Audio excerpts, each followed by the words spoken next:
Caught myself muted today before going off for like 10 minutes. But welcome to NGS Season 11. Division E's tonight. Tar Pit Tipplers taking on the Icecrown Citadel Queens here. We already have that coin toss and those map bans and selections out. So let's just drop on over to those right now while the lobby is getting those readies out. That coin toss was won by Tar Pit Tipplers. They've opted to go for first pick here. Oh, and I didn't update this.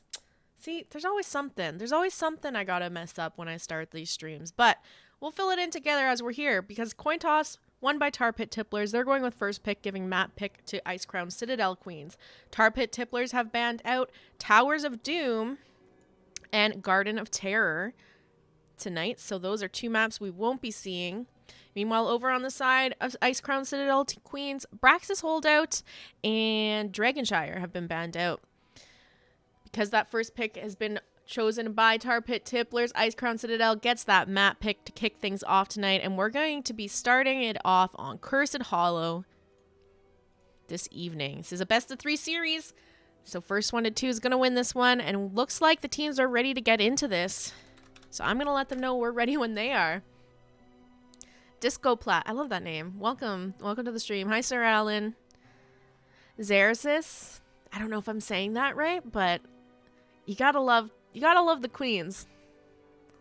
I'm with you on that one. I mean, I'm just familiar with them. I shouldn't say I'm picking a team over the other, but I know everybody on the side of Icecrown Citadel Queens. I'm pretty familiar with their faces.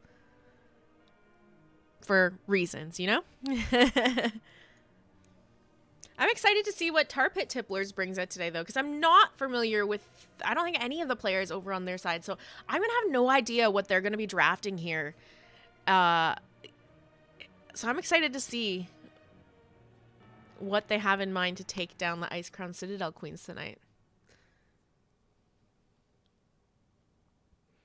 Just looking for that ready from Icecrown Citadel Queens to get into this series. But Cursed Hollow, so some things that we could be looking at. You know, Falstad recently got some nice buffs in the patch here, so he's been pretty popular, and globals are always a nice thing to have on such a large map like this. So that might be something we see either banned or contested pick here. Same with Brightwing. She's still pretty decent healer. And again, just having that global really helps on a map like Cursed Hollow. Other things that you may or may not be like played around with picking up here is things like a Lost Vikings and Abathur. They're always quite annoying to deal with on this map as well because, again, it's so big, so if they can soak and get value during objectives, you just have so much more of the map to traverse before you can reach back to those lanes and continue to match the soak there. All right, let's get into this.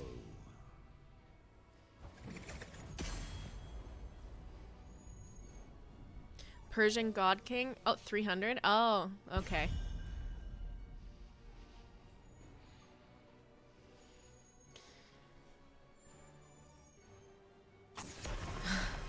All right. Well, to kick things off, Tar Pit Tipplers is going to get rid of the Joanna here. I'm not too surprised. Velk is pretty well known for playing Joanna. It is one of her main tank go-tos. She specifically likes playing Falling Sword Joanna, which most people, you know, criticize that talent pickup, but she always seems to make it work, so I don't blame them for taking that out of the pool here.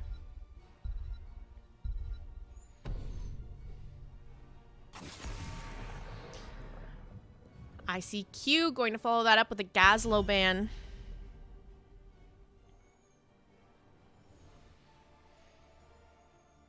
Gazlo, you know, still pretty popular. Has had some nerfs to him after his changes, some buffs, and then some changes, some buffs, then some nerfs. It's just been back and forth, but he can still work with comps. He's particularly good at setting up nice wombos with his Grav Bomb here. We're going to see the Brightwing band coming out now from the side of Tar Pit Tipplers. Hi, Silverbell. How are you? The queens don't need Joe anyway? Maybe they don't.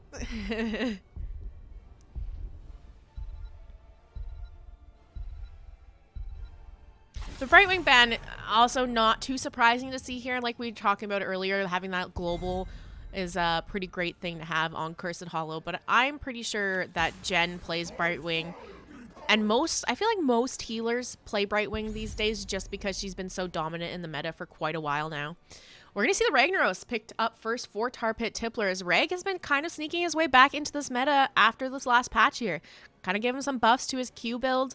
And, you know, not a horrible pickup for a map like Cursed Hollow. Again, we're talking about when you're fighting over these objectives and there's heroes that somehow enable their team to get soak in other lanes while objectives being contested. Rag's one of those, especially once you get level 10 if he's going to be going Lava Wave. But not only that, he can also Molten Core for the defense when objectives are won, or Molten Core to continue to stall out tribute channels. So he can definitely work here. The only thing I would say is picking up a Ragnaros. He's not as beefy as a lot of other offlaners, so you don't have as strong of a front line with a Ragnaros pickup. Cassie and Stukov over on the side of Icecrown Citadel Queens here. I think these two picks, you know, Stukov is a pretty decent healer right now. Cassia also pretty decent DPS, but it doesn't really give away too much of what they're kind of looking to maybe go for synergy-wise with their comp here. It's kind of going to be, you know, they still need a tank, so we might see a tank ban come out, but it's not screaming anything like you need to watch out for this combo or this comp that they're going to try to run here. Lucio Falstad getting picked up over on the side of Tar Pit Tipplers there. Lucio, again, he's another healer that's kind of snuck his way back into the meta. Falstad, we already talked about before we even got into this draft. I'm not so at all surprised to see him getting picked up. He has the global, his W build's been buffed. I've even seen people liking to take the, I believe it's Frequent Flyer at level 1, which is the auto attack. But the W definitely the more favored build here. It did, the bug with it did get fixed though, so that's not going to make, you know, stacking as easy as it was for the first couple days. But if you can finish your stacks, oh my goodness, Falstad hits so hard in the late game. He is a little busted.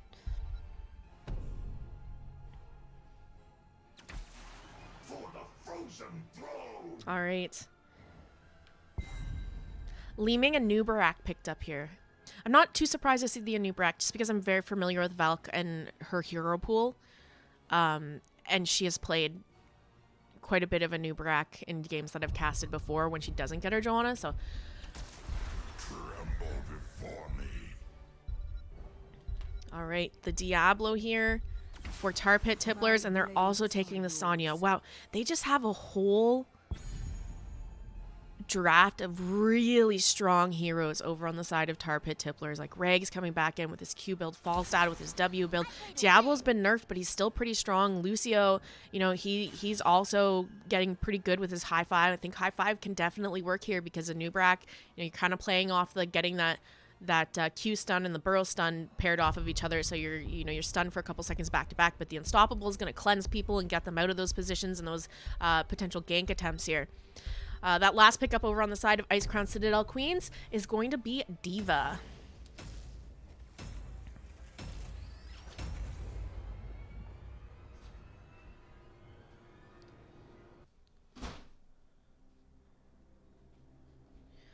Just updating my notes here, making sure I'm keeping track of everything that's been picked.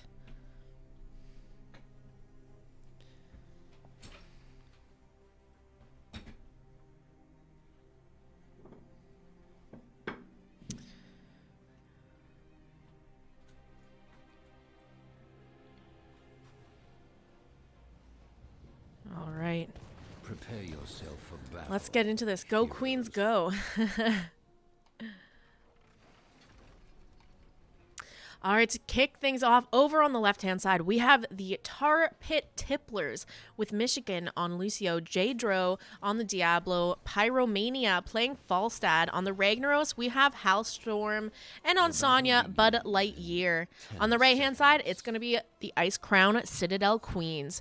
Mudar playing the Li Ming, Jen on Cassia, Nurse playing Stukov, Valk Slays on the Anubarak, and on Diva, we have Destroy Mishi.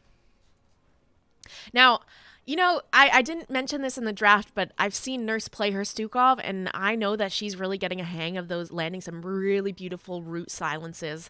And she just has, I don't know if it's just intuition for her, but she was able to shut down a lot of combo attempts into enemy teams on the last series I watched her play in. So I think it's a very strong pickup in general for Nurse to be playing. Let's take a look at these level 1 quests, because I'm sure there are a few picked up here. And indeed, over on the side of Icecrown Citadel's Queens, we do have Thunderstroke getting picked up by Cassia. So she's looking to get stacks on her Lightning Fury, currently sitting at 6 stacks and climbing. Over on the side of Tar Pit Tipplers, Diablo obviously has his baseline quests to keep an eye out for as the game goes on. Falstad also, though, taking Dishonorable Discharge, so no surprises there. We're talking about how his W build, Lightning Rod build, is pretty strong right now, especially into the late game. So we are going to see him stacking that. And Lucio as well, going with Party Mix, so just looking for those that level 1 quest to be finished out here, which is the Crossfade tracks by nearby heroes for 8 minutes there.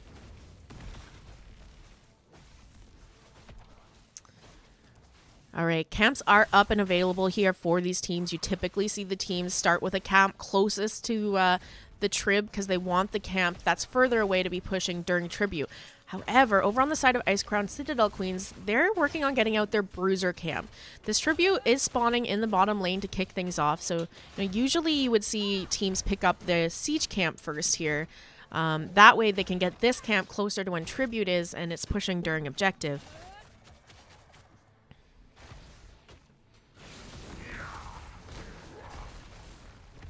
Valk Slay's taking quite a bit of damage in the mid lane here, trying to walk away, has that shield to pop, and we're going to see her Hearth now. Or maybe she's confident she can stick around and get some soak here. I see Breakwood in chat. How you doing? Poppy Doru, welcome, welcome. Fandangly, I hope you guys are all having a fantastic night. I'm sure everyone is happy that you're here to cheer them on. Gather tribute. Over on the side of Tar Pit Tipplers here, we're seeing Falstad start up this Bruiser camp, although they can't do this by themselves. They might even need to back here and just fly into objective at this point because they're just so low on health and mana. Sonya getting out that Siege Giant camp as well. And again, Sonya also quite low here. So you're kind of getting a little bit worried in terms of how soon can they get to the objective with their health bars being so low. A couple members looking like they should back, and if they don't, they're going to be using their tap on the way down, so they don't have that just to kind of reset and re-engage to contest this tribute. Those Siege Giants still pushing down in that bottom lane here, but those top Siege Giants should get some pretty decent value if Tar Pit Tipplers can stall out this objective for a while. Although it looks like Jen is going to be able to get the channel off here, and the first tribute will go over to the Icecrown Citadel Queens, meaning they, can break off, go clear up those lanes, and there's not too much pressure that's going to be created. Well, tribute was there. This is pretty ideal here for Icecrown Citadel Queens to get that capped really quickly and get back to these 2 lanes with camps pushing. In terms of XP here, both these teams very even. We're going to see Tar Pit Tipplers hit 7 just moments before Icecrown Citadel Queens, but it's really nothing too major of a difference. Again, Falstad's just full building into that Lightning Rod build. We have the stun going out onto Lucio. We're going to see Diablo flip Valk over and under tower damage for a moment here. Diablo very low on mana at this point, is going to have to Hearth before this next objective. You don't really know how new Falstad works with lightning strikes yet. Okay, so when you drop your lightning rod on a hero, it like ticks. I think it's like 4 times as like the baseline before you get level 7. Or maybe 5 times. I think maybe it's 5 times. But let's cast this, and then I'll explain to you so that you understand how to stack on Falstad. Destroy Mishi coming in here, dropping that just so you do some reduction in healing. They're going to get the interrupt onto Ragnaros here. Michigan getting quite low, but the mech is going to be popped on D.Va here. Diablo has eyes on D.Va, kind of chasing her down, and Jen is now getting a little bit caught out of position. She goes down, not for free, though. Sonya also falls in this engage. Mudar, though, is getting a little bit of trouble here, is going to be able to blink out, and look at this nice silence coming out from Nurse. We're going to see Ragnaros fall, and now Michigan getting chased down by Li Ming. Those resets online there. 3 members down on the side of Tar Pit Tippler to the 1 on Icecrown Citadel Queens. Now, fall stats W. So when you drop it on someone, I'm going to wait and see if maybe he's going to use it. There you can see the lightning rod strikes kind of coming off him, the little lightning bolts. We're going to see Li Ming fall there as well. After 3 lightning rod strikes, so your 4th and 5th one is going to give you a stack for your quest. So you need to stay in range of the lightning rod, and once your lightning rod has hit the person for the 4th time, you'll get a quest stack for it. And then at level 7, the level 7 talent synergizes really well because you get an additional 2 strikes off of it. So with a baseline, and when you're dropping it on someone, you can get 2 stacks off your lightning rod. No, you're fine. You can get 2 stacks off your lightning rod, but then once you get your level 7 talent, you can get up to 4 stacks off your lightning rod each time if you're able to stick close to your target that you have it on. We're going to see those bottom siege giants picked up here for the side of Icecrown Citadel Queens.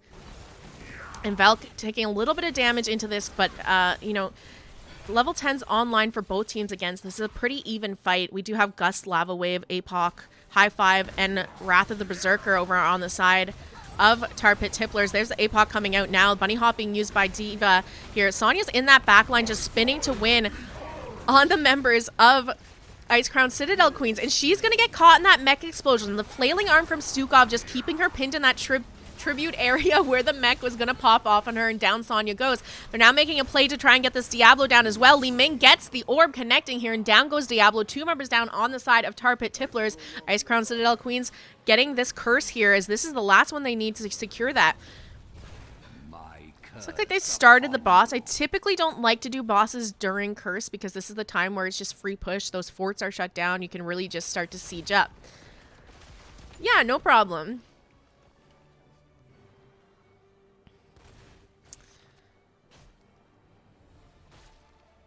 It's also just, you know, it's not a bad idea to just try to have someone soaking all of your lanes during this, just to, you know, use that curse value to maximum potential here. Get as much XP and push out of all of the lanes that you can. We're kind of seeing them stick together in the 5-man here, which means that they're going to be missing quite a bit of soak in the other lanes because those minions just die so easily without any health here. However, they're looking at Rag Molten Cord in the bottom lane, and now he's left off this fort all alone and getting chased down by the members of Icecrown Citadel Queens. He's going to fall here. And the Icecrown Citadel Queens are looking at securing this bottom fort. This boss is up right after this curse down here on the side of Tar Pit Tipplers if they'd want to make a play for that, but it would be very risky. Falstad has his Gust up to kind of zone for the boss, and the death timer on Ragnaros is so short that doing that would kind of, they'd have to end up taking another 5v5 at that point.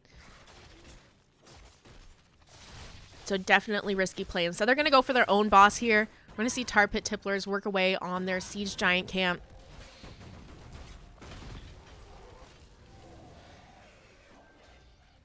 And they might even start up their own boss. If they are kind of paying attention of where people were showing on the maps, they probably have an idea that Icecrown Citadel Queens are looking to get their boss out right now. And just to avoid a double boss pickup by Icecrown Citadel Queens, you just grab your boss at the same time if this is happening. Otherwise, they'd have to worry about defending a boss top and losing their boss or contesting their boss and having that top boss get too much value. So they're just going to trade here. It's also going to just help with the pressure in that bottom lane that Icecrown Citadel Queens has after getting that bottom fort. Keep in mind, once you're down your fort here, you have those periodic catapults spawning in the lane to help just pressure that. We're going to see the Lava Wave come out from Ragnaros, and all 5 members rotating up here on the side of Tar Pit Tipplers to deal with this boss. Meanwhile, let's take a look there. Diva's going to throw out her mech explosion. It's going to connect on the false side. He takes a little bit of damage here. But, you know, their boss in the bottom is also getting some pretty decent value. This fort looking like it might go down. If it doesn't, you know, it'll be a few short hits away from falling. And there we go. The boss does manage to secure that fort. Again, just looking at the XP for these teams here, they're pretty even. And I like this play. You know, Tar Pit Tipplers is aware of where Icecrown Citadel Queens are on the map. They just had vision of them all clearing that boss bottom. So it seems like, you know, so far away on the map, they're going to go ahead and just siege up that top lane, get that top fort down. Meanwhile, Icecrown Citadel Queens are looking to do the same thing as payback here. Keep in mind, it's a little bit less of a rotation for them to get onto them in mid here, and this next tribute is coming up very shortly. Now, okay, there goes the fountain. It's like, oh, they have a fountain up there still. They didn't secure that. That could help ICQ, but the minions did manage to kill it. So neither team has a fountain at the top lane to retreat to kind of just reset and re-engage to contest this objective. But Tar Pit Tipplers does at least have a structure that they can retreat to that'll provide them a little bit of cover. Valk's trying to just continue the interrupt here. However, team is a bit late. Look at that huge wall stun combo out onto Li Ming. She's going to go down. Tar Pit Tipplers looking for more here. Here's the bunny hop out from D.Va. She's going to get some nice stuns. And the gust on the flank here, trying to bring the members back in. We're going to have the APOC being popped by Diablo. Mecha being destroyed on D.Va. And D.Va is going to fall here. 2 members down on the side of Icecrown Citadel Queens. And the tribute going over to the side of Tar Pit Tipplers. They just now have to back at this point and clear up their lanes. Keep in mind, though, they have Reg with that lava wave to clear out that bottom. Kind of push that out a bit. It'll kill the minions. It won't kill the camps, but because there's no minions there for the minions and Katas and Tar Pit Tipplers lane to focus, the Giants get cleared pretty easy by the Katas here. We have a gank attempt onto Sonya. She's going to spin, and here comes the root silence by Nurse. Blind out from Cassia, looking to try and get that last hit. She's going to spin one more time, but down goes Cassia. Meanwhile, 3 members of Tar Pit Tipplers in the mid, pushing that forward right now. Li Ming trying to put up a defense here. The rotation is coming out from the rest of their team, and they're well aware and are going to back off this next objective up in a few seconds. We got about 18 seconds until it's up. Level 16 is not quite online for Icecrown Citadel Queens. However, Sonya is dead, and they are super close to hitting those 16s. Looks like they're just going to give this one, though, because they are all rotating top to clear up those Siege Giants. And instead, they're going to take this opportunity to secure this top fort. So they're going to trade a tribute for a fort here. Falstat's coming up to try and defend this, but this is a very risky position to be in. You could easily get engaged on at this point and would have to use his gust just to save himself, but they're not going to look for the gank on him. Destroy Mishi hanging around there just to get a little bit more soak in the top lane, and all of the members of Icecrown Citadel Queens have now backed. Tar Pit Tipplers looking to get out this bruiser camp now as well. Sonya spinning right till her final breath. Nah, that's usually the way Sonyas go out, though, right?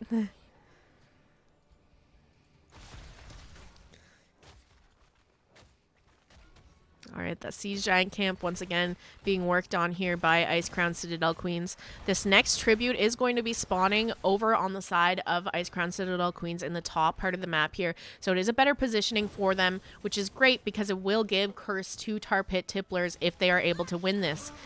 Equal talent tiers here. We have Diablo going in for the Q onto Valk Slays. They do have that bruiser camp around to help them here with a little bit of spell armor, so it's not a terrible fight to take.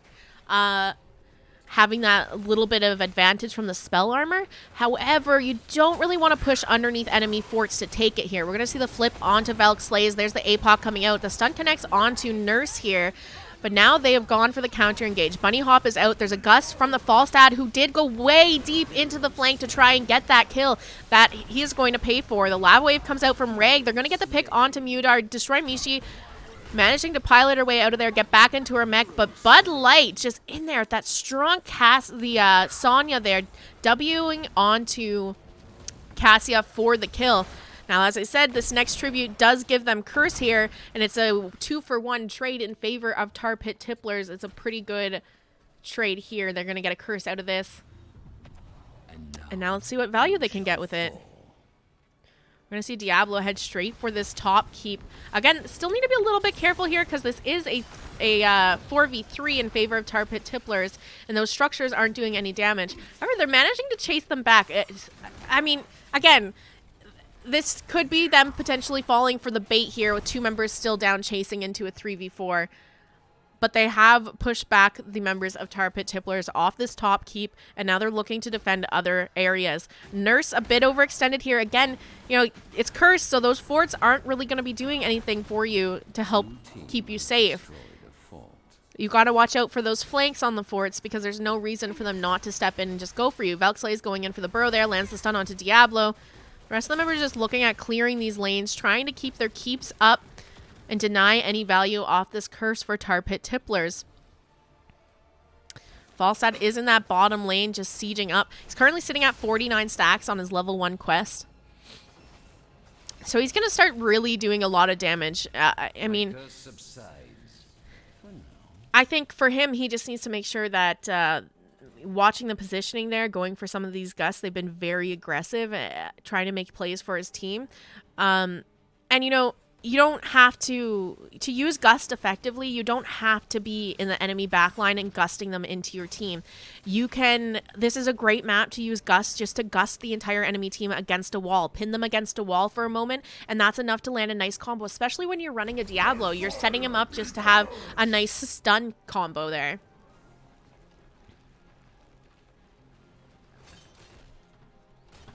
Level 20s are closer to being online for Tar Pit Tipplers. They're going to get a double boss out here. They already got the bottom boss. Icecrown Citadel Queens are just playing the defense here, looking to clear up this boss. Eventually, they're going to have to clear that top boss as well. But neither team anywhere close to having curses here. No tribs collected. So this is we're potentially, you know, just looking for Icecrown Citadel Queens to kind of turtle here, get their level 20s as well, and hang back and wait for that soak to come to them. They don't want to take anything, any too hard engages at this moment down their level 20s. We're going to have D.Va trying to clear up this mid lane as that bruiser camp pushes in. There goes the mech explosion. Tar Pit Tipplers backing up to avoid the damage from that, and she's back into her mech to continue defending mid.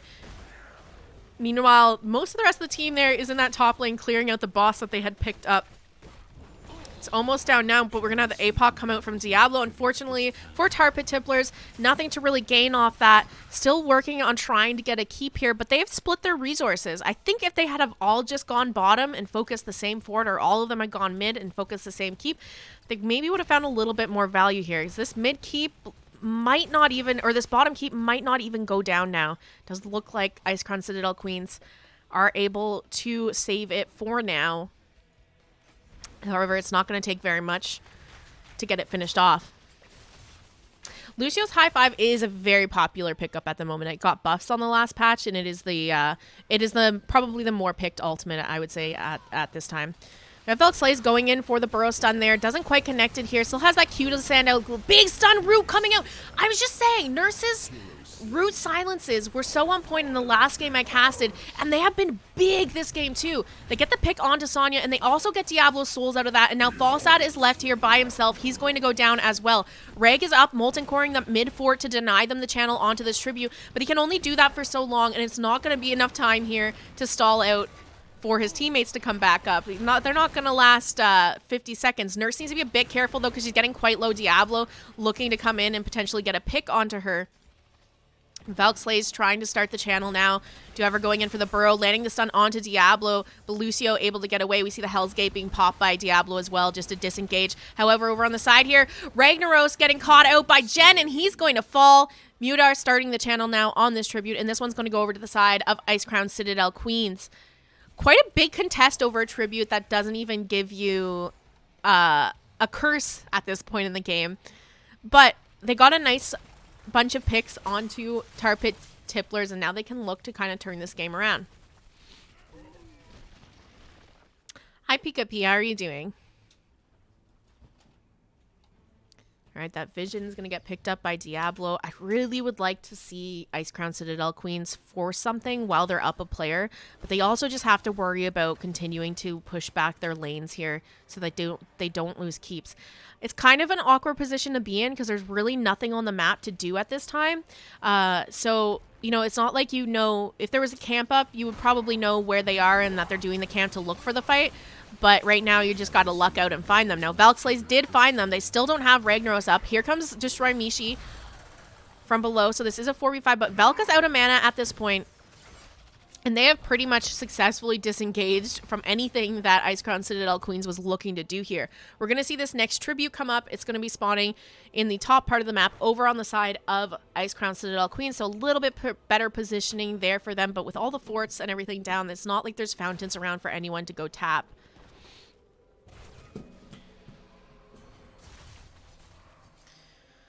Velk's really low on mana for this engage too. I would have liked to seen her hearth and come to this next objective instead of just sticking with her team and walking up here.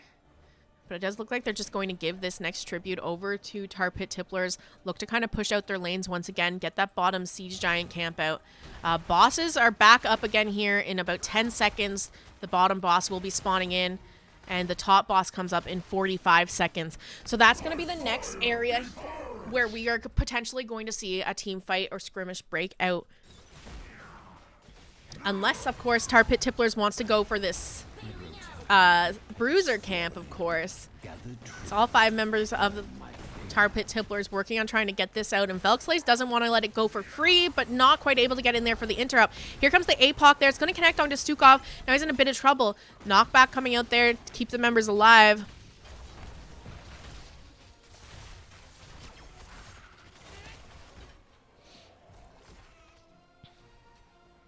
Believe that was the diva she picked up good to go. So has that the dash and the concussive pulse just to knock them back, which worked really well. All right, this next tribute already picked up by the side of Tar Pit Tipplers, so there's really not much for...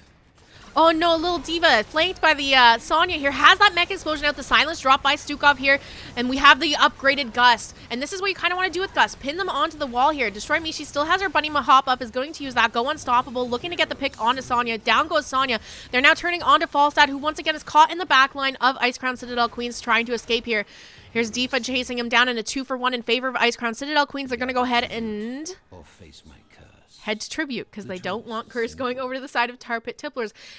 Great time to still probably do a boss, though. I would be looking at getting Tar Pit Tipplers boss in the bottom lane right now. They already have Siege Giants down there to help them, so they can start this boss and cap at the same time, because with 2 members down on the side of Tar Pit Tipplers, there's not really much they can do about it.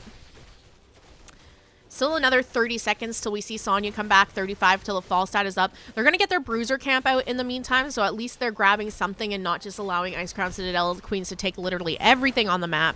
But they do need to be a bit careful, because if Velkslaze were to catch them on that camp, or if they got caught trying to contest this objective and stagger their deaths, it's going to be a real pain for Tar Pit Tipplers to have to deal with. Now, at this point, Icecrown Citadel Queens can play this 2 ways. They can look to push with this boss, try to get that bottom keep down and get some value out of this boss, or they can look to double boss and take their top boss off the map. The reason maybe you would take the boss over trying to push with the bottom one is if you're concerned about losing another fight. You know, having that boss up is just a win condition that Tar Pit Tipplers can use to finish the game off after winning a team fight. So taking it off the map takes that away. If you were to push and lose a fight in the bottom lane, they could potentially just go top boss and end. It's not a horrible play either, because there's next tribute will give Curse to the winning team that manages to channel it. And having that boss pushing top lane is really going to make Tar Pit Tipplers think about what they want to do here. Do they want to have a boss threatening their keep during this objective? And potentially lose that keep, or are they more concerned about potentially losing to the Atrib and giving a Curse over to Icecrown Citadel Queens? Does look like they're more concerned with the potential of a Curse coming online for Icecrown Citadel Queens. Do you have that lava wave coming out here? Hellgate being popped by Diablo, but no stun connecting off of it. Destroy Me. She has her mech explosion up. Diablo taking quite a bit of damage here. Sonya in that back line. Here comes the APOC out from Diablo. Mech explosion though being used by Diva. Diablo going in here on that Diva. Jen, though, is going to go down, trying to get a pick onto the members of Tar Pit Tipplers. Has that unlimited ball lightning, though, and that got quite a bit of value during the rest of that fight, getting everyone quite low here. Rag is going to get picked off by Stukov there, giving resets to the Li Ming, and now they're on the chase for a little bit more kills here.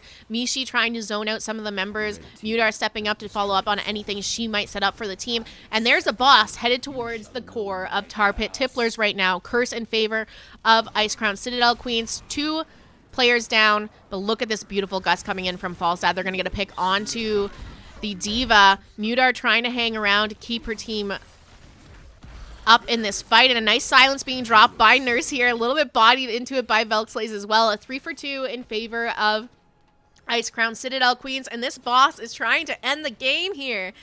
We already have 37% left on core. There is a keep down. They could just break down a wall and go straight on to keep from here if they wanted to. They don't need to focus these forts. We have Velk burrowing through over here, but her team can't just go under the wall like that. I mean, Li Ming can technically blink, but again, look at how much mana is left on Velk. Look at how much mana is left on Li Ming. Look how much health is left on Li Ming. Although it looks like the perfect time to try to end the game, they just don't have the resources to put some core damage out onto the core of Tar Pit Tipplers to take the win quite yet. Losing the D.Va and the Cassia, you kind of lost any of your sustained damage you have to kind of force damage onto the core.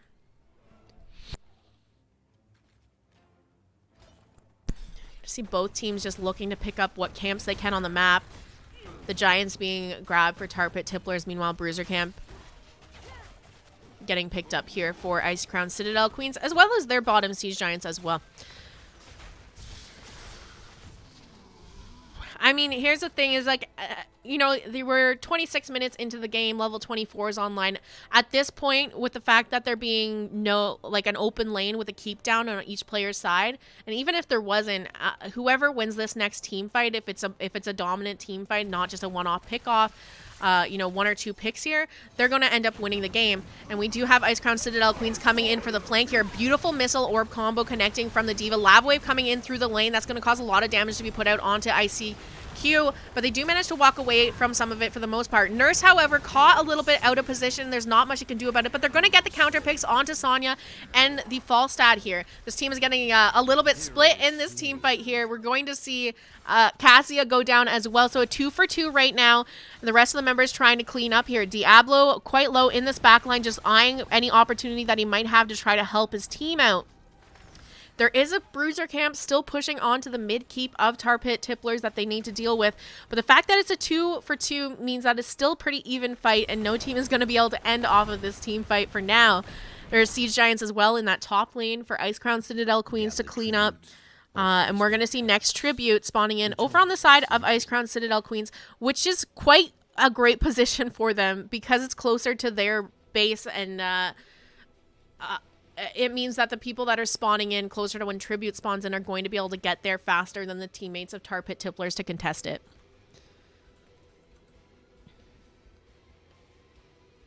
Tar Pit Tipplers, I would be just doing boss right now.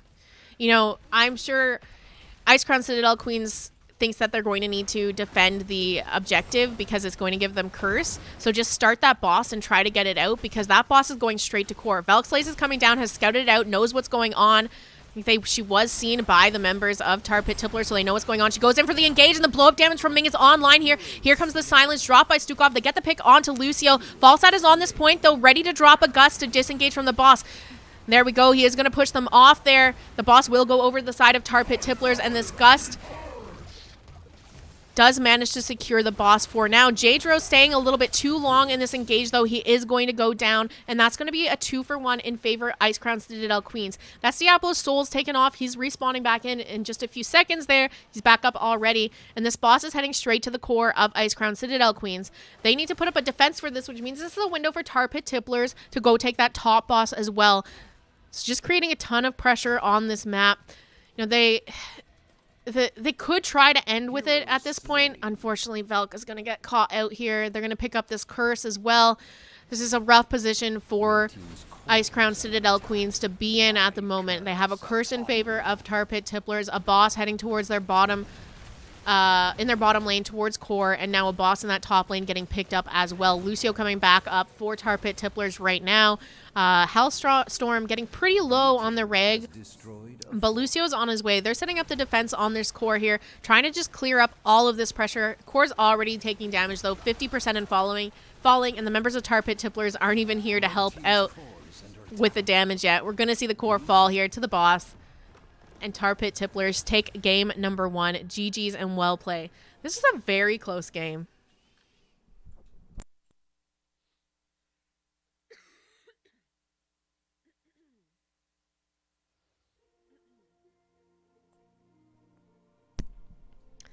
take a look here.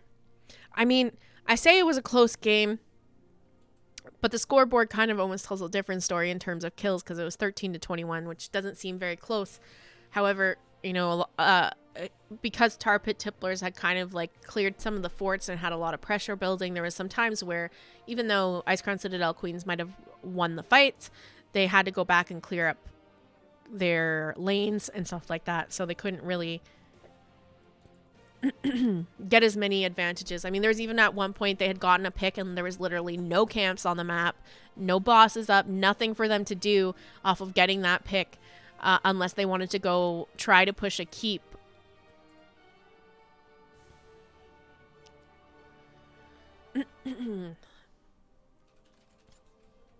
Let's take a look at these builds here. Falstad, of course, just talenting into the full lightning rod build. Nothing too surprising there. Ragnaros, however, didn't go Q build, which is the build, you know, people have been playing around with the last patch. Actually going just the full blast wave build here, which I don't know, I haven't looked recently at Reg stats and win rates and for his builds and everything, but you know, for the most part, blast wave has been kind of like the sleeper build on Reg. It actually performs very well and has decent win rates. I don't know if that's still true now that he's had a recent patch and everything, but it's the build that like not a lot of Reg players go, but if you look at the stats on things like Hero's Profile and HOTS logs, it's a build that performs well but isn't popular for some reason. Full auto attack build on Diablo here. That's, again, I mean, they kind of tried to like buff some of Diablo's talents and nerf auto attack build and kind of give him more variation in what you see Diablo's build. Some do take the fire stomp depending on the situation, but again, nothing too crazy happening here. Lucio with the high five, I was talking about that earlier. This is like usually for the most part the go-to ultimate on Lucio these days. Is a 20-second cooldown per ally, so you can pop it on all of your allies, and then it's 20 seconds again until you can pop it on any person. Because it's just such an easy point-and-click cleanse. You're giving a heal to your ally and a heal to Lucio. It's a great way for him to escape engages as well if he needs to get into a better position just to pop a high five onto someone and help them out. But it's more importantly better for the kind of comps that are looking to just CC chain someone and get the pick off of the stun lock that they have. Taking a look at the Sonya builds, you know, usually Sonyas these days are going full Smash build, so you usually see Smash picked up at level 1. You would see the heal, the activatable heal at 7 is usually pretty popular, if not the Fury. So this is like probably the least picked talent at level 7. Oh my gosh, my dog is singing. Callie, are you done? Are you done? Okay.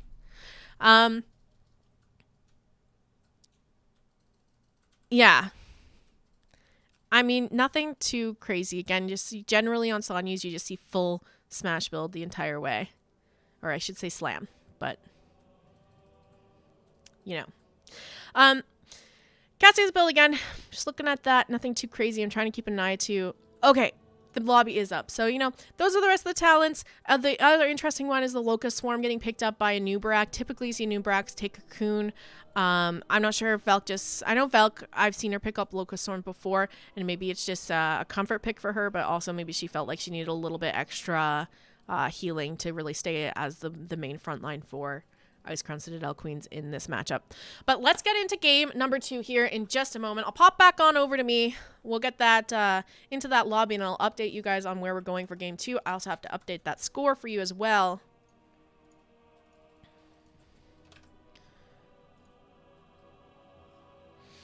Now, let's see here. Game number 2 between Tar Pit Tipplers and the Icecrown Citadel Queens. It does look like for this match, first pick is going over to the side of Tar Pit Tipplers, meaning that Icecrown Citadel Queens picked this map. Interesting. All right, let me show you where we're going. All right, game number 2, we're heading to Battlefield of Eternity. Again, first pick is going over to Tar Pit Tipplers, meaning Icecrown Citadel Queens opted to go with map pick after losing game number 1 here. Now, whenever I see a team going with map pick over first pick, I'm thinking they have a strategy, they have an idea of mind of a comp they either want to run on the map or how they want to play this map that might be a little bit unexpected from the usual here. We'll have to see exactly what Icecrown Citadel Queens has in mind for this map in particular. But just kind of going off some of the things that we saw them play in game number 1 are also kind of things that wouldn't do too bad on Battlefield of Eternity. Li Ming is pretty decent here, provides a decent poke for the Immortal and burn for the Immortal. Cassia just all around is strong. Not necessarily the best auto attacker for burning Immortal, but definitely provides a decent amount of burn on the Immortal as well.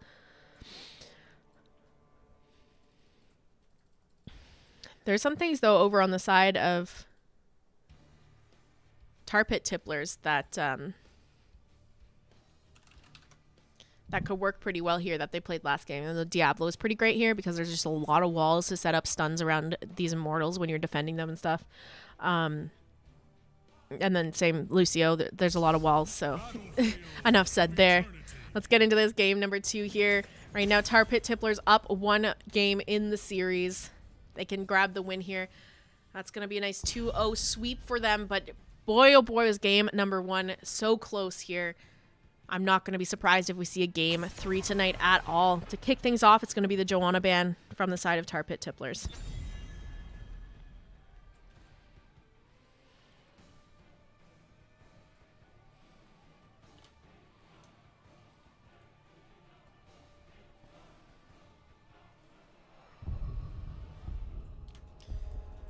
Again, I'm not too surprised to see the Joanna ban just because Valk, it's like one of her go-to tanks here.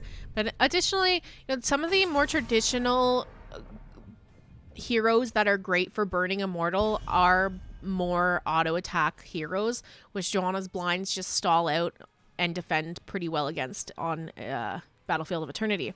Does Sergeant Hammer still pop up on this map? Rarely.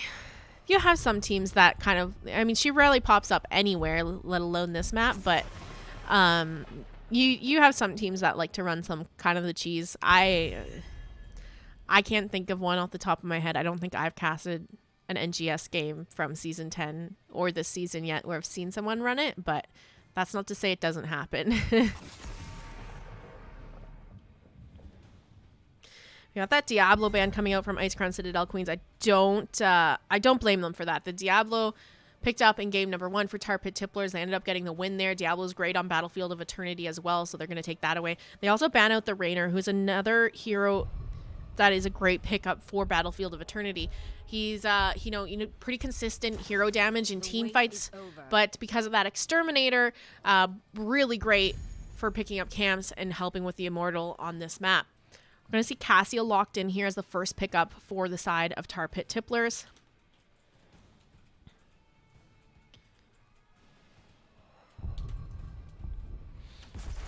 My blades are yours. All right, Destroy Mishi picking up the Sonya. Both teams are drafting pretty great here because Cassia is not only just a pickup for your team, but it's also a denial pickup to Icecrown Citadel Queens. We saw them play Cassia in game number 1. So what does Icecrown Citadel Queens do? Well, they take the Sonya. We saw Tar Pit Tipplers play Sonya game number 1, so they're going to pick up something that's also going to be a denial to Tar Pit Tipplers. And they're going to pair that with the Lunara. So Lunara, Lunara a little bit better now that Garrosh is locked in. Lunara is pretty good pickup into Garrosh because, for a couple reasons. First of all, she has a slow on her kit. So anytime, as long as you have a little bit of, Lunar's trait on Garrosh and you hit that slow on your W, it's going to make it really hard for him to step up and get the tosses that he's looking for while he's slowed. But additionally, Lunara also has leaping strikes and she's unstoppable during leaping strikes, which means if Lunara gets tossed in or if she's going to be tossed, she can use that leaping strikes to help her position in a way to avoid getting killed. We're going to see the Chromie ban coming out from Icecrown Citadel Queens. This is another hero that provides a great poke at the Immortal, even if, you know, the enemy set up a good defense around it.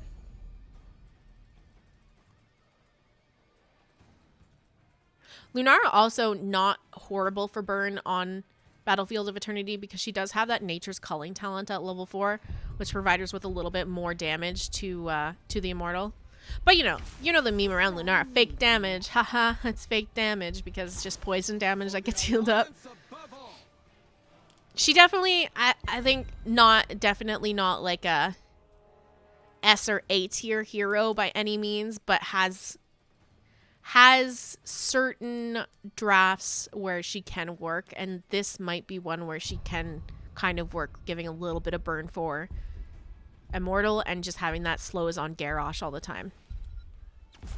Our world is worth fighting for. Ooh. Hold on. Some Mei off late? I don't think I've seen Mei run in the off lane before, so this will be interesting here. We have that Li Ming picked up again by Icecrown Citadel Queens. No surprise there. Li Ming pretty decent on this map. Anduin locked in. So as soon as I see Anduin and Asanya together, I'm thinking, Light Bomb Leap? Is that going to be the combo they're going for? Just lock everyone down and let Li Ming just blow them up here? And they're going to pair that with the ETC on top of that. So that could be some real good setup for a Mosh as well. If you Light Bomb, leap them, and then slide in for the Mosh on top of that. They have a lot of opportunity over on that side of Icecrown Citadel Queens just to keep them CC'd and locked down for a long period of time to let Lunara and Li Ming wreak havoc over there.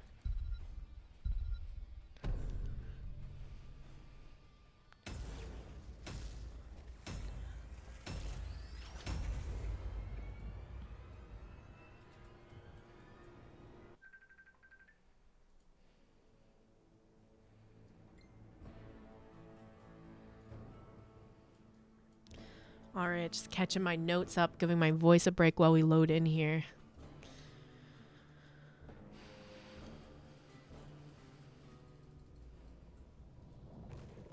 Prepare yourselves for battle, heroes.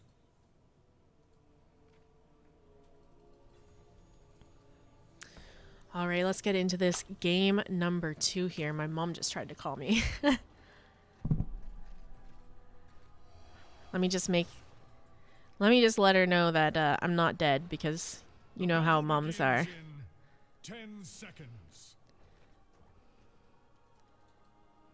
5. All right. On the left-hand side, we have Tar Pit Tipplers. We're going to have Hailstorm playing the Mei, Bud Lightyear on the Cassia, Jadro on the Garrosh, Michigan playing Lucio, and all the Falstad, Pyromania. Meanwhile, over on the right-hand side, Icecrown Citadel Queens. Destroy Mishi playing Sonya. We have Velkslays on the ETC, Jen on Lunara, Mudar playing Li Ming, and Nurse on the Anduin. They have the 3-leap combo. Yeah, I mean, it's definitely something you're going to have to be aware of in the late game. We'll say a couple like pretty beefy players over on the side of Tar Pit Tipplers. So I'm interested to see whether she does go Leap, but I think Leap paired with the Light Bomb can definitely be a playmaker here. And just knowing kind of the style of some of the players over on the side of Icecrown Citadel Queens, I'm not at all going to be surprised if they do go with a Leap Light Bomb combo. Interestingly enough, it's Falstad in the off lane. Falstad can off lane. Yeah, I just think I've seen double bruiser be a thing, like triple frontline with a tank double bruiser comp, but I don't almost ever see double tank comps.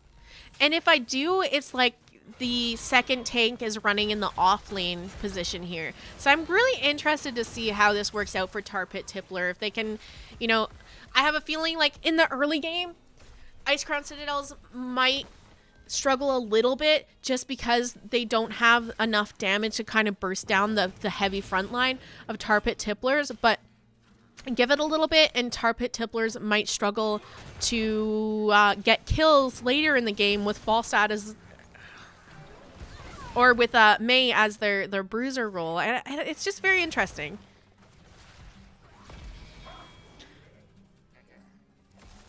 I like when teams do stuff like this because it has me questioning, like, is this something that can actually work? And if it works here, is it something that can work in higher divisions as well?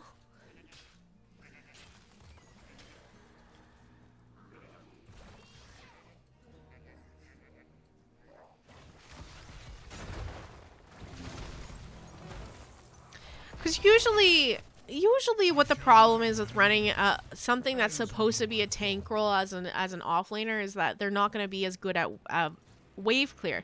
But if you're putting that second tank into the 4-man and you have, you know, a DPS to do the wave clear in the top lane, maybe it could work. But the one thing is your offlaner, whenever it's not an actual bruiser, is pretty susceptible to ganks. I shall purge your evil from this land. See that siege camp in the top getting picked up by Icecrown Citadel Queens. They're also getting that bottom siege camp. They got that out as well, so that's why they have a little bit more of an XP lead. And their bruiser camp being finished up by Destroy Mishi as well. The May Blizzard and Garrosh taunt could be a big lockdown. Yeah, so the May Blizzard and Garrosh could definitely pair well together, and like May can lock people down with her Blizzard to potentially set an easy toss up for Garrosh, for sure.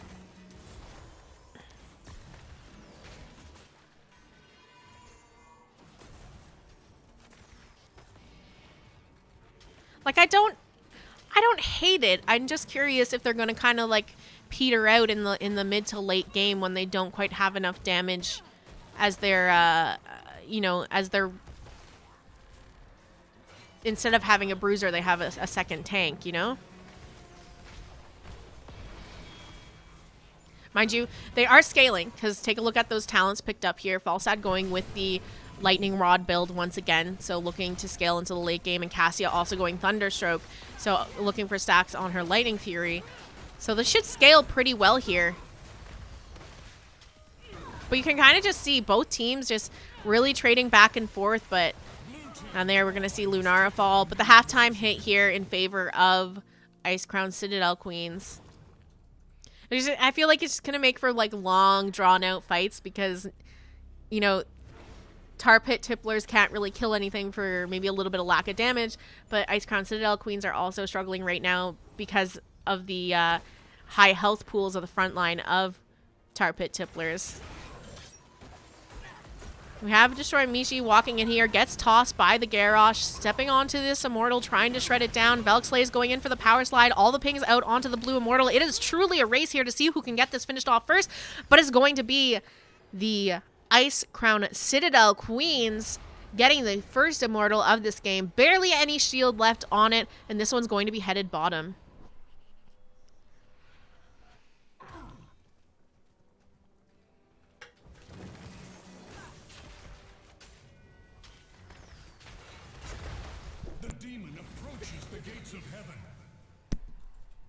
So Falstad and Sonya going to be in that off lane here. Sonya this time, you know, went this time on the other team, different Sonya player as well, I should mention. There's a leap of faith. Again, I didn't even think of that, but Anduin obviously one of the good pickups into a Garrosh as well here because they have that leap of faith to pull someone out when they're tossed, and we just saw that to save the Lunara. They do manage to get that front wall. Here's a toss onto Velxley. She's able to power slide through the entire team. You really need to be careful, especially past level 10, tossing an ETC into your backline because it just might be an easy moss for him to land. We're going to see Destroy Mishi rotate down here to help contest this camp, stepping forward, spinning on the back line here, stun connecting on to Jen. They have the Blizzard to zone out Nurse and Jen here from this camp. But they are kind of pushing off the members of Tar Pit Tipplers. Cassia getting quite low. Big power slide out from Velxley, connecting onto 3 members of Tar Pit Tipplers. Bud Light is going to fall here on that Cassia. He goes down. Michigan trying to get them out of there with a bit of heals. Going to manage to escape for now, and this bottom camp is going to get picked up by the Icecrown Citadel Queens. Meanwhile, they've sent Li Ming up into this top lane to kind of match the Falstad up there. She doesn't have the best wave clear, but here's the thing. Falstad doesn't have the best wave clear going full Lightning Rod build either. The one way Falstad gets decent wave clear is to take that activatable damage on his Q at level 4, I believe it's at. And without that, you know, you're just kind of sitting there auto-attacking every single minion to clear the wave. Oh, Mutar! You ever, like, see someone make a play and you want to just ping them, but you're an observer and you can't? You just want to spam ping them to be like, that was good, good job. Now, Falstad down for another 5 seconds here. Level 10 so close to being online for Icecrown Citadel Queens now. They're going to get that top Siege Giant camp out once again right before this objective. They're also working on that Bruiser camp, so that's going to be a lot of pressure in that top lane during the Immortal phase here for Tar Pit Tipplers to have to deal with. Falstad is back up to clear that. But again, we just talked about, you know, with full Lightning Rod build, it's very great for, you know, single target damage, but not so great for the wave clear there. So he's going to struggle to clear that lane up by himself. And Cassia, Garrosh, actually the entire team of Tar Pit Tipplers is going to rotate up there to clear that. And I can't say I blame them. Level 10s are online here for Icecrown Citadel Queens. You're not looking to take any fight down your ultimates here. Those ultimates that we do see picked up, Leaping Strikes from the Lunara, Leap from Sonya, Mosh from ETC, Disintegrate from the Li Ming, and Light Bomb from Anduin. Power Slide connecting onto the Garrosh here. Those ultimates on the side of Tar Pit Tipplers are Gust from Falstad, Ice Wall from Mei, Warlord's Challenge from the Garrosh, High Five from Lucio, and Ball Lightning from the Cassia. Here's Vault going in, gets the Mosh onto Lucio. The Leaping Strikes come out from Lunara to secure the kill onto him, but Li Ming ends up falling in this fight. So 1-for-1 right now in this engage. Power Slide connecting onto the Cassia as they were looking to close that distance between her and the squishies on the side of Icecrown Citadel Queens. Vuxlate's in a little bit of an awkward position here, but able to just walk away and stay alive for now. Jen's going to turn around, get a little bit of damage out onto Garrosh here, and they have already reached that halftime on the Immortal. Right now, Tar Pit Tipplers setting up for the defense. However, Pyromania taking quite a bit of damage here, needing to back off. We're actually going to see Falstad fall. The resets here for Li Ming. Well, she's not even here, but, you know, potentially resets again coming out from the Garrosh if they manage to get the kill. However, it's Destroy Mishi that's going to go down next. They get the pick onto Sonya. So again, a 1-for-1 right now. However, the taunt's connecting onto Li Ming. She's going to go down. And now we have an Ice Wall catching Blue Lunara out of position. She does not. There we go. Leaping Strikes is up now. She's going to be able to hippity hop away, but Velksley is going to go down in the meantime. And this next Immortal still going over in favor of Icecrown Citadel Queens. They paid for it with their lives, but look at the XP. Pretty even here. They're going to be back up, short death timers, and a pretty healthy Immortal to push this top fort in their favor here. More than half the shield still left on it. You see Falstad soaking that bottom lane right now. Nobody is down there on the side of Icecrown Citadel Queens to catch that soak. Looks like they're going to rotate here anyway. Not a bad call here. Just go take this bottom fort. At this point, it's already quite low. And all of the members of Tar Pit Tipplers are cleaning up the Immortal, pushing top lane. So you can get some value here. There's this Disintegrate being popped by Li Ming to just start to shred that down. Destroy Mishi step forward as well. And they're going to get that bottom fort and the fountain while they're down here. That siege camp is up and available. They have the Wisp that's sitting there to scout out any rotations if they want to keep an eye on that. I think she could have probably just kept that in the bush. It would have given her better vision and heads up because of where the minion wave is crashing right now. She already has vision if somebody was going to rotate over from where like this Falstad is. But moving the Wisp here means that she lost vision of if somebody was going to rotate through those bushes there. Falstad, though, a little overextended here, tries to pop the Gust to keep himself alive, but unfortunately, he is going to go down. 26 seconds until he is back up, and that means Icecrown Citadel Queens can kind of do what they want here. I'm really surprised that Tar Pit Tipplers are trying to chase into this right now. It would have been a 5v4 in Icecrown Citadel's favor if they took the fight, and the ice wall being popped there and missed was a big... Now, I maybe would have tried to force something if I was on the side of Icecrown Citadel Queens. Their Bruiser camp is up in about 5 seconds over on the side of Tar Pit Tipplers if they want to look for an invade, but right now, not the best idea. Falstad's back up, so it would be a 5v5 for little, you know, high risk, low reward, really. If they can catch someone out of position, leaving the camp or heading to it potentially. But again, this is just high risk, low reward, especially when you're looking at potentially getting tossed over the wall by a Garrosh. There's the Mosh coming out, though. It's going to connect onto the Garrosh. The ping's going out onto him as well. The Light Bomb is going to be popped by Anduin. Ice Wall comes out from May. It's going to hit the Sonya, but that's about it. And 2 members go down on the side of Tar Pit Tipplers.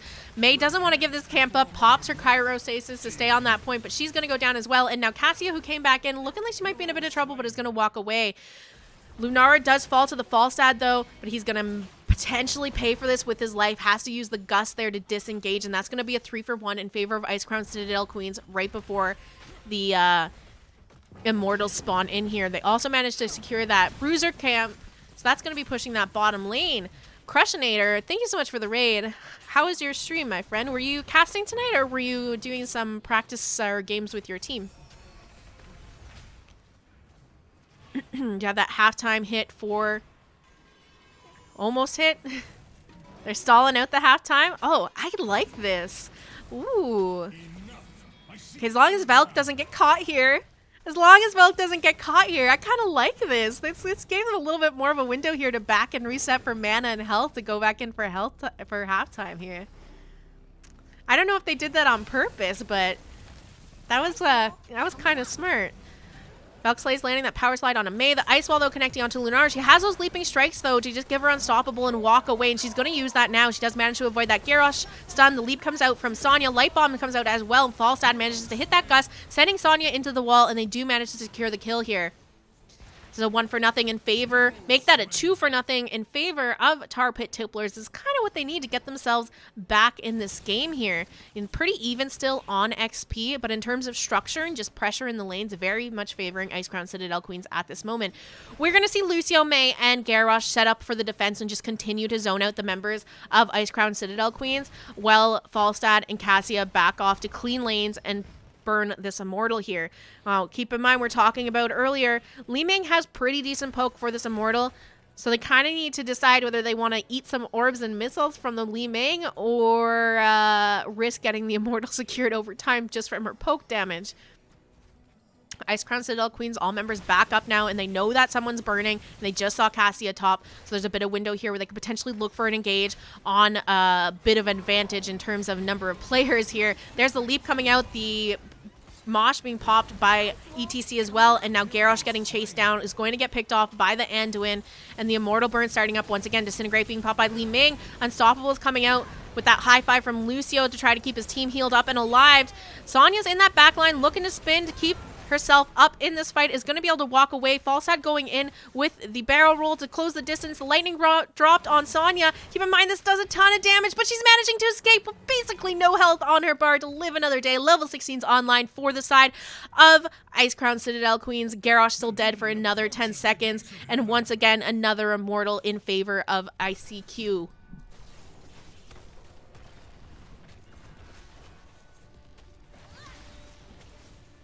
You had a D East cast tonight?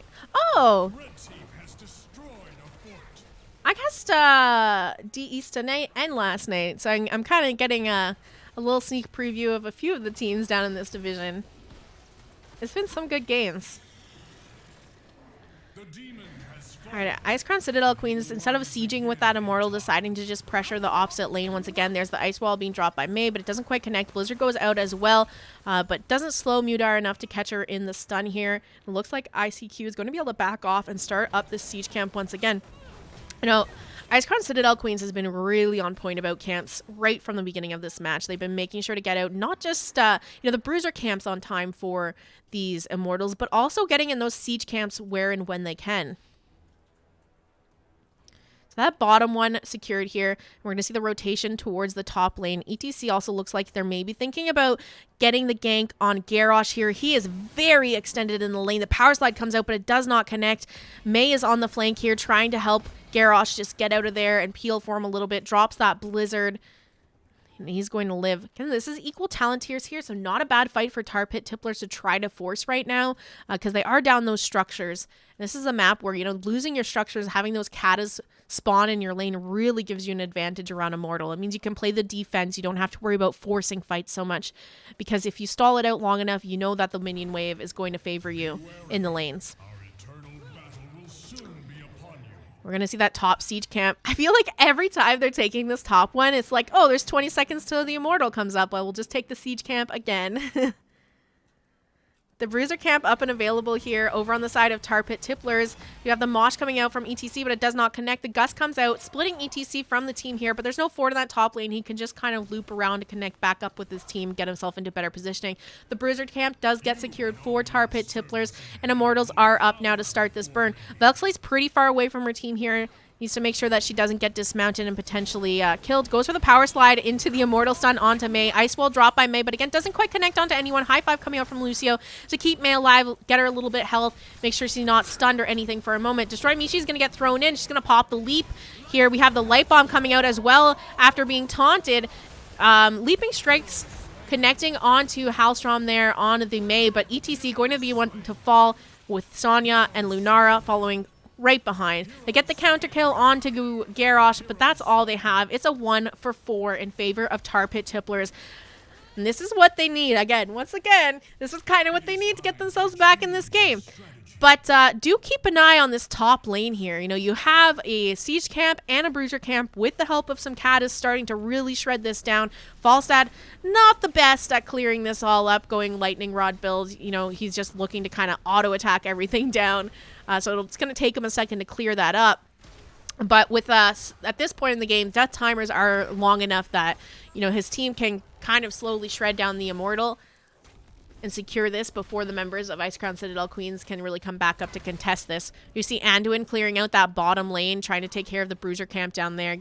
If Falstad's wave clear is, you know, not the best, Anduin's is even worse, but he's going to finish up that Bruiser camp, and this Immortal is going to be spawning top in favor of Tar Pit Tipplers.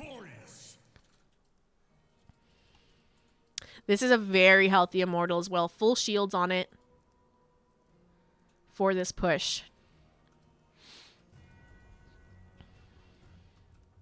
I will cleanse this land from your corruption, Hellspawn. I shall march for Hell's gates. All right, Velxley's stepping up to do some damage onto the Immortal. She might pay for it there. The toss comes out from Garrosh. Fortunately, not quite into the back line here. Just to the side, so she is able to power slide on out of there, keep herself alive.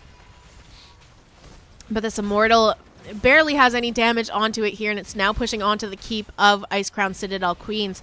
Keep in mind, if Tar Pit Tipplers could get some picks here, they could look to end the game and the series at this point, as they are up one game right now. Valksley is stepping forward to drop a face melt just to kind of create some space for a team here. And there's the Mosh coming out from ETC. Not quite enough damage to do anything off of that. Not really, you know, it's hard for a team to step up to follow up onto that with the positioning of the Immortal and the enemy team here. We are going to see this keep fall, and this Immortal still has about 75% left on its health bar. Velxlight goes in for the power slide, doesn't quite connect there, has to drop the face melt and just disengage. The rest of her team really focusing on getting this Immortal down. Have that core anomaly coming out. Jen is going to get tossed and use the leaping strikes. However, too much damage there for her to survive past that, and she is going to fall. So they get the pick they need. Level 20s are now online for Tar Pit Tipplers, and they are focusing this core. Immortal's almost down 30% and falling. The light bomb comes out. The taunt is out from Garrosh as well. Power slide through the Garrosh. The core is falling. They get the pick onto ETC here, and that is game number 2 over to the side of Tar Pit Tipplers, taking the series 2-0. But I have to say, Icecrown Citadel Queens, both these games have been incredibly close. They might not have won this time, but later in the season, you know, you could see this kind of matchup again, and it might swing the other way. So GG is well played all around to both teams here. Much closer game in terms of kills. 14-10 this time. You know, after seeing these two teams match up, I hope that if they play again later in the season, whether it be in playoffs or whatever, I can get their game, because it was very close. I mean, Icecrown Citadel Queens really felt like they were holding it down almost the entire match in terms of picking up the Immortals, you know, getting forts and structures down. Just that one late game Immortal for Tar Pit Tipplers just turned it around for them. They were able to just take that, literally their first Immortal, straight to core and win the game.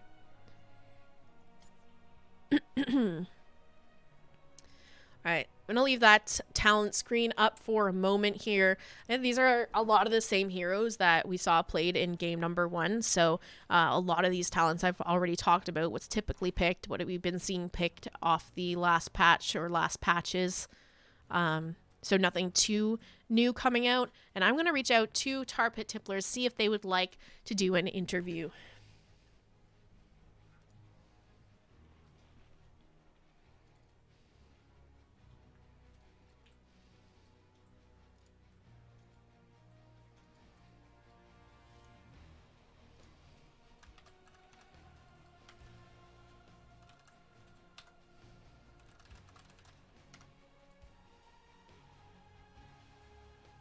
My pleasure, Valk.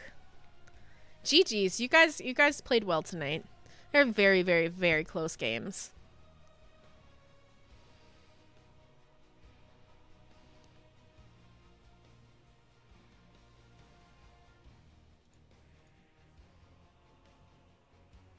All right. Hopefully we hear back from them in a moment.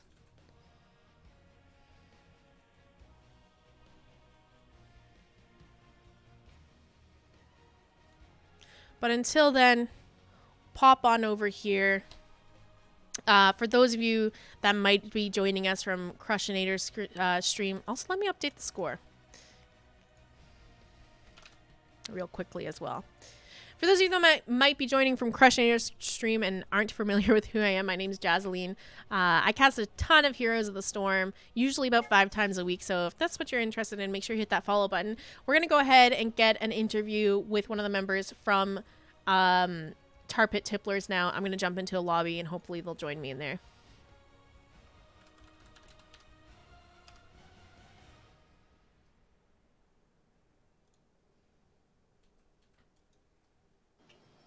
Oh, Joey's jumping in too. Ooh, Oh no. I'm getting the whole team. Whoops. Oh no, that's okay. I don't mind. How are you guys feeling after that win there? Those are a couple really close games. It come down like right to the last stretch there. So, how are you guys feeling?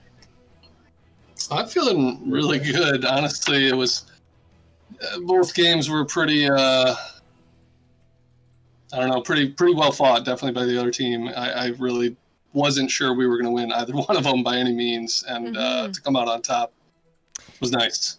Yeah, tell me a little bit what your comms are like towards like the end of these games, because like you said, they're very close. They really could have gone either way. So what do you guys do to kind of keep your head in the game and look for those ways to kind of get that win in and finish the game off? Well, there's a couple times where it broke down and we were yelling at each other a lot, but kind of, just had to calm down and really, we joke around that we're a late game team in most of the games we play, so kind of brought that up again to make people laugh, and just stuck to the plan. In the last game, try and kill Lunara, try and kill Li Ming. They were ripping us up. So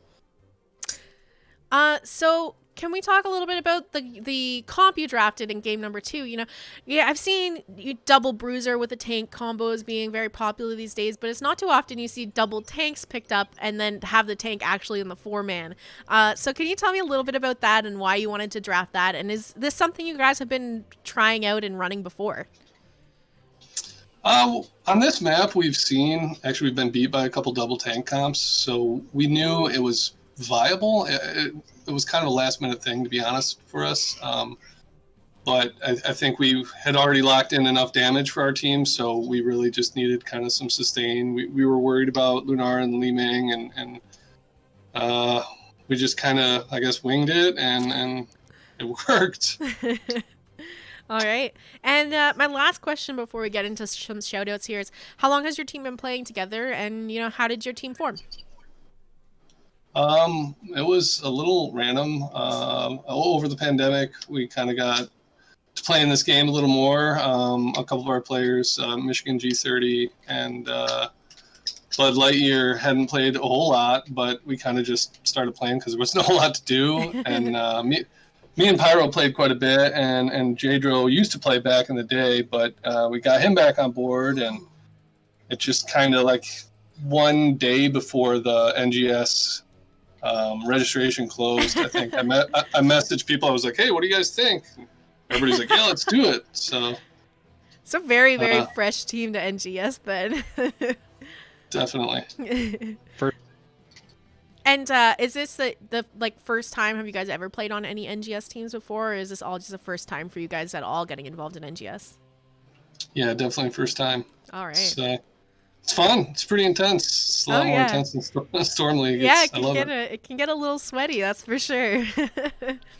Definitely. Let's go ahead and get into those shout outs here. Is there anyone you'd like to shout out before we wrap up the interview? I guess shout out everybody on our team. Shout out the other team for playing a killer game and making us sweat from the beginning. And also shout out you. Thanks for casting. Always appreciate that. So. Yeah, no, my pleasure. What about you, Pyro? I want to shout out Sir Bites a lot. Nice. He's normally in our games. However, he's a nurse and wasn't able to make it tonight. Okay. All right.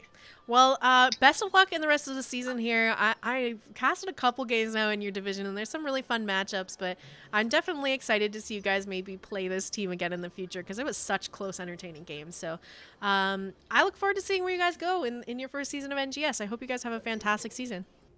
All right. Thanks a lot. All right. Bye-bye. Thanks. Okay, and that's going to be it for me tonight. Let me go find someone to raid over here. Maybe there's still some NGS games going. In terms of what I have going on for the rest of the week, though, you can catch me again casting on Thursday at 7:30 p.m. Pacific. That match is going to be... Let me double check. It's going to be, BG 40 Seconds to Feed versus Phoenix Rising Topaz. So if you guys want to check that one out, that's going to be, again, Thursday at 6:30. Did I say 7:30? 6:30 p.m. Pacific. If you want to catch my next NGS stream, I'm going to take a look here, see who we can find that's still going, if there's any NGS casts happening or what's going on to end off.